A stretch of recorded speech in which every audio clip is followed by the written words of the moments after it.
me! Somebody help me! That is the sound of absolute regret. She thought she was running a dictatorship. She thought she could slash my tires, poison my plants, and steal $67,000 from our neighbors without anyone noticing. But she made one critical error. She didn't check the resume of the new guy in House 402. I build missile guidance systems for a living. And when you steal my packages, you don't get a polite note on your door. We found the money. We found the fake companies. We found the fraud. And then we built the trap, a custom-engineered GPS-triggered cellular broadcasted payload containing the one thing she wasn't expecting. Justice doesn't just knock. Sometimes it stings. This is the full, unclassified story of Operation Hornet Justice. Let's start at the end, shall we? That scream you heard, that was Brenda Kowalski, 7 a.m., Maplewood Drive. She was sprinting. I've never seen a woman in designer heels move that fast. She looked like an Olympic sprinter, if Olympic sprinters wore fuzzy slippers and were being chased by a biological weapon. But to understand why an entire neighborhood stood on their lawns watching her suffer without lifting a finger to help, we have to go back, way back. My name is Marcus River. 6 months ago, my life was in a cardboard box. After a divorce that dragged on longer than most wars, I needed a reset. I found Willowbrook Estates in suburban Phoenix. It looked like paradise on Zillow. Manicured lawns, quiet streets. The kind of place where the biggest scandal is someone leaving their trash bin out past 6 p.m. I'm an aerospace engineer. My day job involves calculating trajectories and ensuring payload delivery for defense contractors. I like order. I like systems. I like things that make sense. Moving here was supposed to be the variable that balanced my equation. The first 3 days were bliss. I set up my home office, arranged my 3D printers, and started breathing easier. Then came the knock. It wasn't a friendly knock. It was the sharp, authoritative rap of someone who believes they own the air you're breathing. I opened the door to find Brenda. Now, let me paint a picture for you. Brenda Kowalski is 52, but she tries very hard to be 35. Her hair is bleached to a shade of blonde that doesn't exist in nature, sprayed into a helmet so rigid I'm pretty sure it counts as personal protective equipment. She was holding a clipboard, not just holding it, wielding it like a shield. Welcome to the neighborhood, Mr. River. The smile didn't reach her eyes. Her eyes were busy scanning my property like a Terminator looking for a target. I'm Brenda Kowalski, HOA President. I see you've gone with xeriscaping? Yes, I replied. It's drought-resistant, saves water. The previous owner installed it. It's certainly distinct. We prefer a more lush aesthetic in Willowbrook, but we'll see how it grows in. Here's the newsletter. She handed me a damp piece of paper. As she walked away, I saw her stop at my mailbox, run her finger over the numbers to check for dust, and make a note on her clipboard. That was the moment my engineer brain pinged a warning. System instability detected. It started with the packages. As an engineer working remotely, I order a lot of components, specialized stuff, microcontrollers, resin, servo motors. The first thing to go missing was a $47 extruder nozzle. I checked the tracking. Delivered. I checked the Porch. Empty. I figured, okay, bad luck. Porch pirates are a variable in any equation. Then, a week later, a set of digital calipers. $180. Gone. 3 days after that, a box of custom PCBs. Value? $220. Time to deliver? Critical. I'm not a guy who operates on hunches. I operate on data. So, I bought a Ring doorbell. Standard civilian tech, but a good baseline. I reviewed the footage. And the data told a fascinating story. Every theft happened between 9 a.m. and 11 a.m. Every theft happened when a white Cadillac Escalade was parked across the street. Every theft happened when Brenda's husband, Dave, a pharmaceutical sales rep who looks like he was made in a factory that builds generic mid-level managers, was out of town. But the footage revealed something else. Brenda wasn't just running up, grabbing, and running. She would walk up to my porch with a smile. She would wave at the empty street. She would pick up the package. She would weigh it. She would shake it. She was shopping. She was curating her theft. If it felt light, she'd put it back. If it felt heavy, into the Escalade. She wasn't stealing for money. She was stealing because she felt she owned the neighborhood. The confrontation happened on a Tuesday. I was waiting. I saw the SUV. I saw her get out.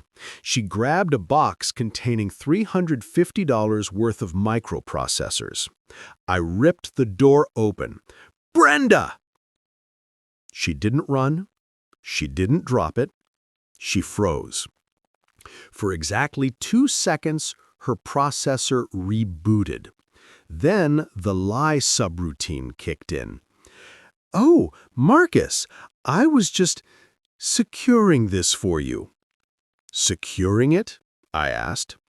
"Yes. We've had reports of porch pirates.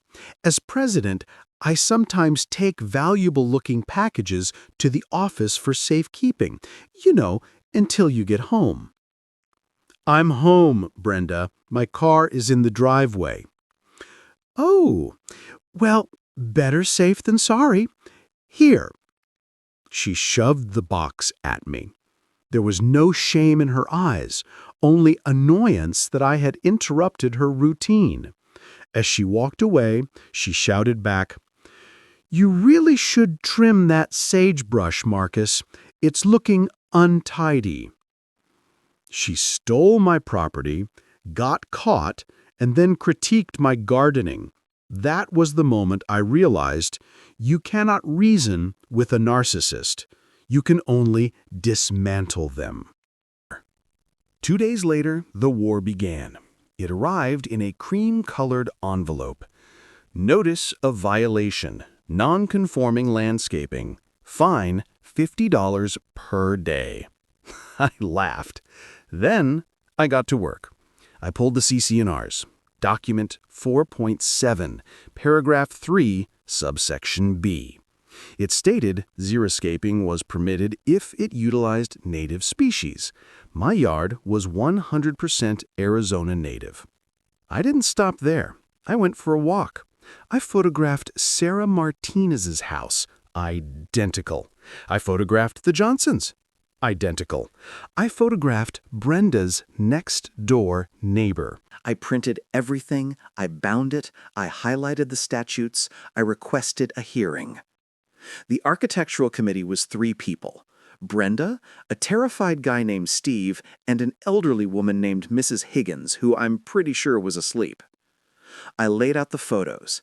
"If you find me," I said, "you have to find the president's neighbor, the Johnsons, and Mrs. Martinez, or, under Arizona Statute 33303, I can sue the board personally for harassment." He's right, Brenda." "Fine. Violation withdrawn." I thought I won. 48 hours later. Notice of violation, improper window treatments. Then letters from the city about an illegal industrial facility. Then the IRS tip-off. Then Adult Protective Services claiming I was hoarding explosives. This wasn't a nuisance anymore. She was trying to destroy my life. She was trying to bankrupt me with paperwork. She was trying to get me evicted from my own home. I needed allies. I started going to the board meetings. I met Frank Rodriguez, a retired accountant who lived 3 doors down. Frank is the kind of guy who wears pocket protectors ironically, but actually needs them. One night, Frank came over. He looked pale. "Marcus," he said, "I've been looking at the HOA financials." We sat at my kitchen table until 3 a.m. Frank laid it out. "Look at this line item, DNB Consulting, $2,000 a month for community wellness checks. What is a wellness check?" "And this," I pointed out, "emergency gate repair, $4,500. We don't have a gate. We are an open neighborhood." We started digging. I ran a background check on DNB Consulting. It wasn't a corporation. It was a DBA attached to a personal checking account. The account holders? David and Brenda Kowalski. The scale of it was breathtaking. $3,400 for pool pumps that were never bought. $1,200 for administrative lunches. $5,000 for legal retainers. "Marcus, over the last 42 months, she has funneled roughly $67,000 out of the reserve fund." This wasn't petty theft. This was grand larceny. This was embezzlement. This was federal mail fraud. Brenda wasn't just a Karen. She was a criminal mastermind running a Ponzi scheme on her own neighbors. We took it to Detective Maria Santos. She's a veteran cop. "We can get her on the money," Santos said. "But these financial crimes take time. Subpoenas, bank records. It could take 6 months. Unless..." "Unless what?" I asked. "Unless we catch her doing something undeniable. Something in the act." I looked at Frank. I looked at the detective. "I can do that," I said. "I'm an engineer. If you want to catch a rat, you need cheese. If you want to catch a Brenda, you need a package that looks like it costs more than her car payment." I went into my workshop. I call this phase the build. Component 1, the shell. I used a large box, heavy duty, weighted to exactly 4.5 pounds, the weight of a high-end laptop. I printed a shipping label. Priority overnight, insured value $2,500. Component 2, the avionics. Inside, I mounted a Raspberry Pi 4 compute module wired to a cellular modem. I didn't want the footage stored locally. I wanted it in the cloud, instantly. 4 wide-angle spy cameras, 360-degree coverage. Component 3, the trigger. I installed a military-grade GPS module and an accelerometer. The code was simple. If distance from home is greater than 50 feet and velocity is greater than 5 miles per hour, then execute payload. Component 4, the payload. This was the controversial part. I considered glitter. I considered fart spray. But glitter washes off. Fart spray fades. I needed something that communicated, "Stop doing this," in a universal language. I called a contact in pest control. "I need something angry," I said, "but not lethal." "You want hornets?" he asked. "Are they dangerous?" "European hornets. They hurt like hell. They swarm, they chase. But unless you're allergic, they won't kill you. They are nature's crowd control." I designed a solenoid-activated containment chamber, temperature-controlled to keep them dormant and calm. But once the trigger hit, a heating element wakes them up and the door springs open. Sunday night, the box was ready. The hornets were loaded. Don't ask me how I loaded hornets into a box. Let's just say it involved a bee suit and a very cold refrigerator. I called Sarah. "It's a go." I called Frank. "Get your camera." I called Detective Santos. "Tuesday morning, 7 a.m., be ready." Tuesday morning, 7:45 a.m. The sun was just hitting the cactus. The air was cool. I placed the package on the porch. I went inside, locked the door, and sat at my command center. 7:15 a.m. Movement on screen 1. The garage door across the street opens. The white Escalade backs out. Brenda is behind the wheel. She's wearing a pink bathrobe. 7:20 a.m. She drives past my house, slows down. She sees the box. The sunglasses are on. She's calculating. 7:30 a.m. She circles the block. She's checking for witnesses. She doesn't see Sarah recording. She doesn't see Frank. She doesn't see the news van. 7:38 a.m. The Escalade stops right in front of my driveway. She gets out. She doesn't even close the door. She walks up my path. The cameras pick up her face. High definition. I can see the greed. I can see the coffee stain on her robe. She reaches down. My heart is hammering. Please don't open it here. Please take it. She lifts it. She smiles. She thinks she just scored a MacBook. She turns around. She walks back to the car. 7:39 a.m. She tosses the box onto the passenger seat. She slams the door. She puts the car in drive. I'm watching the telemetry. Speed, 2 mph. Speed, 10 mph. Distance threshold reached. Initiating payload release. On the video feed, I hear a mechanical click. Then a low hum. Brenda looks over at the passenger seat. The lid pops open. First, 1 Hornet. Then 3. Then 50. The interior of a Cadillac Escalade is a sealed environment. It is a very small room to share with a swarm of angry insects who have just been woken up by a heating element. The audio recording is the greatest thing I have ever heard. First confusion, what the? Then realization, no! Then absolute chaos. Get off! Stop! The car swerves. She slams on the brakes. The door flies open. Brenda falls out of the car. She is swatting the air. She is screaming like a banshee. She starts running. She forgets the car. She forgets her dignity. She is just a target. The Hornets follow her. They are relentless. She sprints past the Johnsons. Mrs. Johnson is clapping.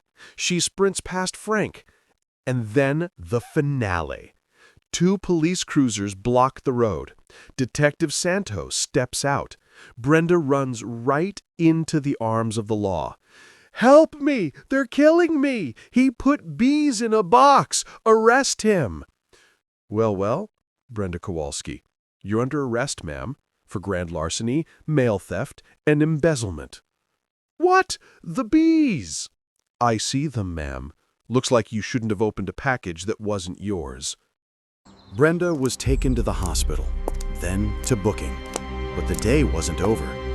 That night, we held the emergency community meeting, standing room only, 127 residents.